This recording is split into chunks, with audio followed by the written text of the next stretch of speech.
Andressa Magalhães de novo. Sei que você não aprova sacrifícios. Sou um bandista e vegetariana e também não curto. Quais as implicações kármicas? O que justifica ainda o corte? Andressa, veja, na África, para você ter uma ideia, as pessoas ainda fazem sacrifício de animais porque faz parte da religião deles, tá? A Umbanda, a Quimbanda e o Candomblé que a gente tem no Brasil são abrasileiradas. Elas não são puramente 100% africanas. Elas são muito abrasileiradas com o jeito Brasil. Por quê? Porque muitas vezes eles precisam das águas do rio local, né? Eu lembro que o meu babalorixá, ele mandava trazer a água do rio Vitória. O rio Vitória acho que é um dos rios africanos, tá? Deixa eu lembrar se é verdade, porque eu lembro que ele trazia, chamava acho que Rio Vitória. Ó, tem um Lago Vitória, tá?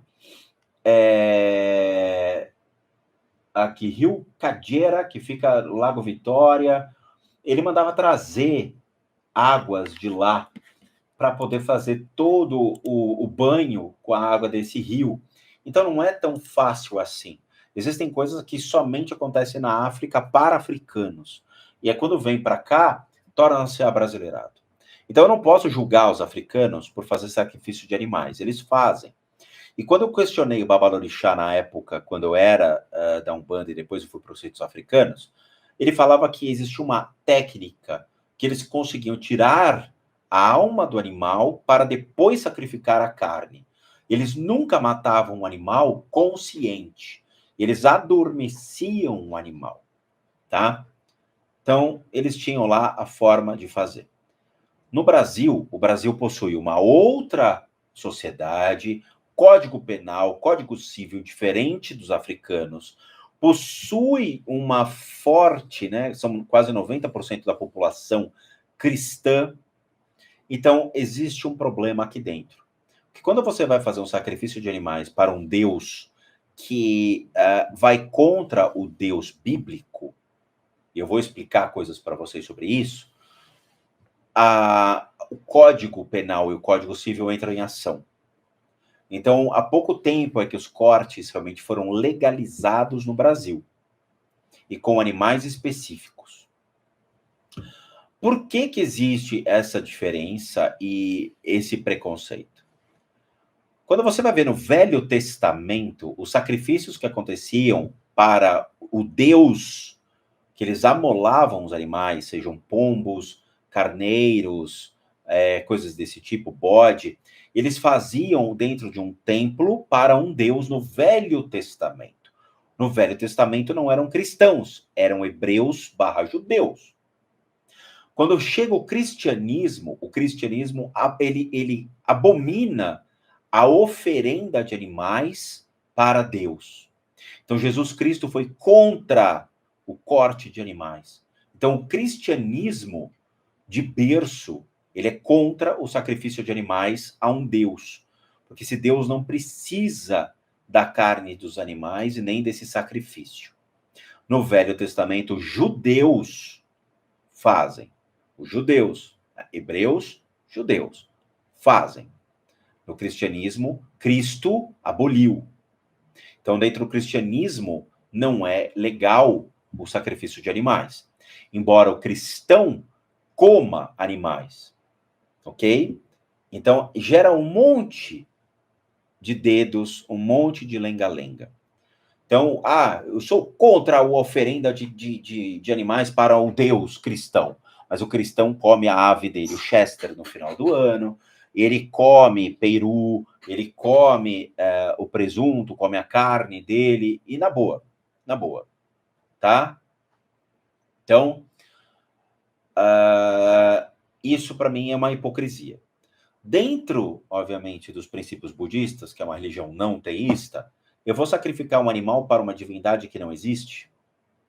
Porque o Deus bíblico, seja o Deus dos hebreus/judeus e o Deus do cristão, não é o Deus budista, porque o budismo não tem Deus. Então, para que eu vou fazer um sacrifício de um animal para um Deus que não existe? Para começar.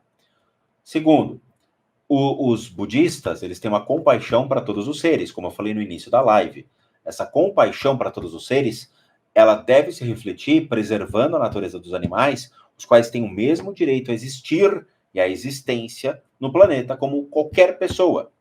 E eu não posso tirar a vida de um animal simplesmente para o meu ego de querer agradar um Deus. Esse é o segundo ponto.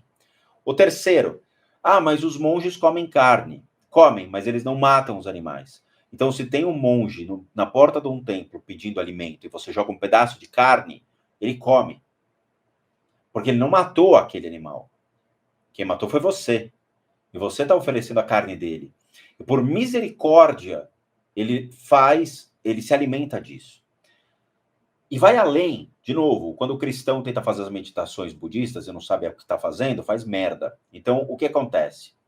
Da mesma maneira que a gente fala para as pessoas que eles não sabem o que estão fazendo, Atissa, que foi um grande professor, um grande mestre do budismo, uma vez ele estava comendo peixe e ele fazia uma oração dele do budismo e fazia alguns gestos e comia.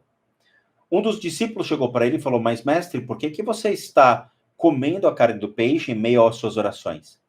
Ele falou, porque eu estou agradecendo a oportunidade de me alimentar desse ser que faleceu, estou encaminhando a consciência do ser para que ele renasça de maneira auspiciosa. Ele não só comia carne, mas ele encaminhava a consciência daquele animal que ele está comendo para um renascimento auspicioso.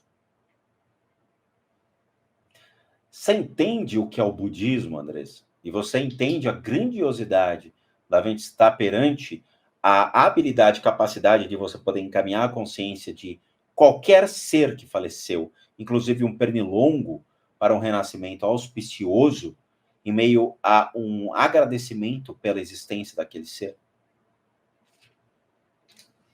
Então, as implicações kármicas para as outras religiões que utilizam de um sacrifício de um ser que precisa existir para um Deus que nunca foi comprovado e que eventualmente não exista, é enorme.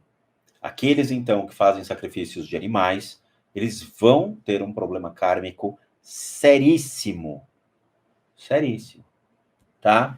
Então, aí está o grande problema.